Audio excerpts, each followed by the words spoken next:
Correlation का next method Spearman rank correlation, बड़ा ही मजेदार इजी सा कॉन्सेप्ट है, बट इजी और डिफिकल्ट तो बड़ी रिलेटिव टर्म है।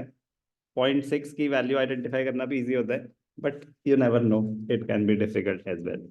सो please take this concept seriously, क्योंकि हो सकता है इजी हो सकता है ना हो। Spearman's rank correlation. Coefficient of correlation by Karl Pearson's method can be ascertained only when quantitative measurements of various items of a series are available. कह रहे कार्ल पियर्सन जो है ना वो किसके लिए ज्यादा सुटेबल है, जहाँ क्वांटिटेटिव स्टेटमेंट्स हैं, क्वांटिटेटिव मतलब नंबर्स में बात हो रही है, क्वांटिफाइबल चीजें हैं। कह रहे बट क्वालिटेटिव कैरेक्टरिस्टिक्स भी तो हो सकते हैं, like honesty, intelligence, beauty, marks, performance, there are qualitative aspects. Marks तो फिर मतलब उसको क्वांटिफाई कर देंगे, बट ऑनेस्टी, एफिशिएंसी, ब्यूटी, तो इंटेलिजेंस, ये सब क्वालिटेटिव कैरेक्टरिस्टिक्स होते हैं।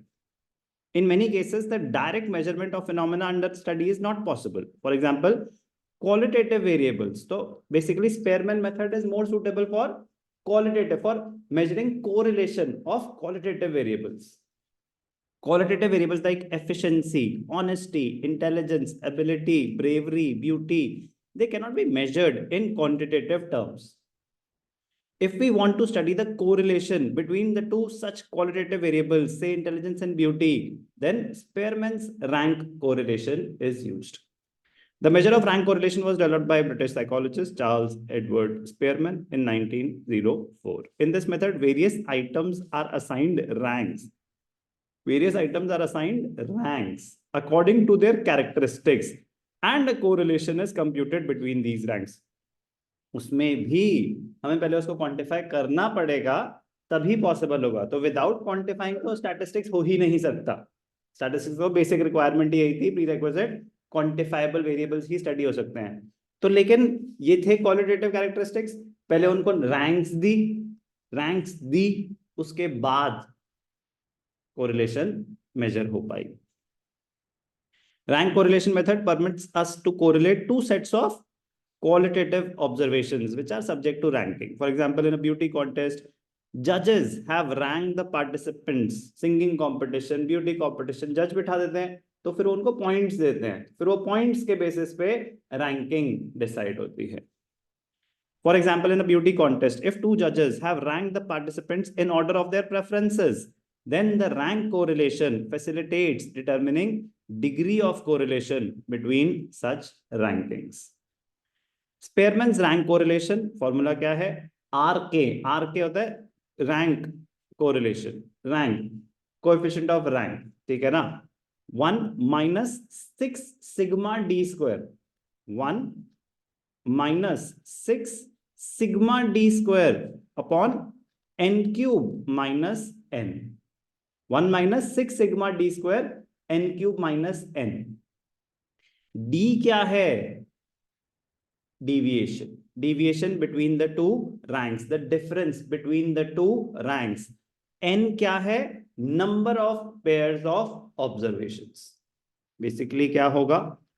एक रैंक होगी, दो कोरिलेशन, हम बाइवेरिएट कर रहे हैं, तो we are comparing two variables, तो दो वेरिएबल्स होंगे, दोनों की अपनी अपनी रैंकिंग होगी।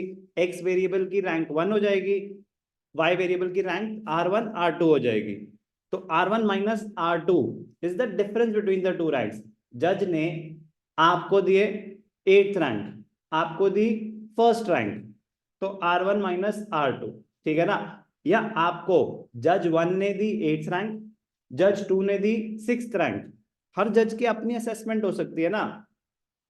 दो रैंक्स के बीच में जो डिफरेंस होगा ना, वो होगा d। Simple. Coefficient of rank correlation sigma d square, sum of squares of rank differences. अभी देखते ही समझ आएगा रैंक डिफरेंस क्या है। Difference between two ranks. n is the number of pairs of observations.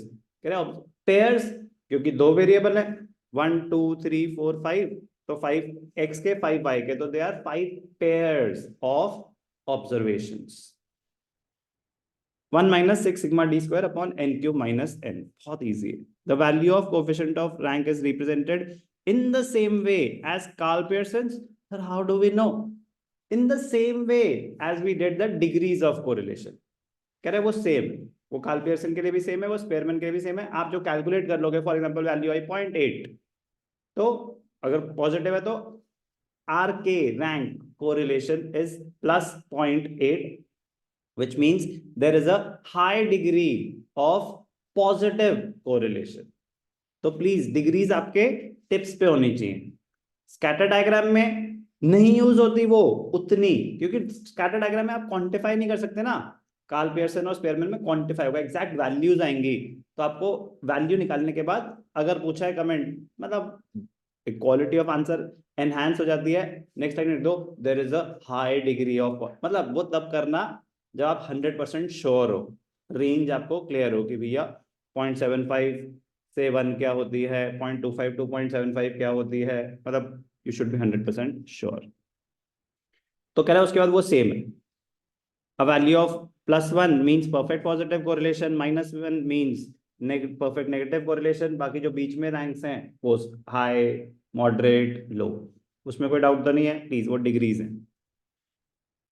तो coefficient of rank correlation by Spearman कहाँ use होता है? क्वालिटेटिव कैरेक्टरिस्टिक्स को कंपेयर करने में।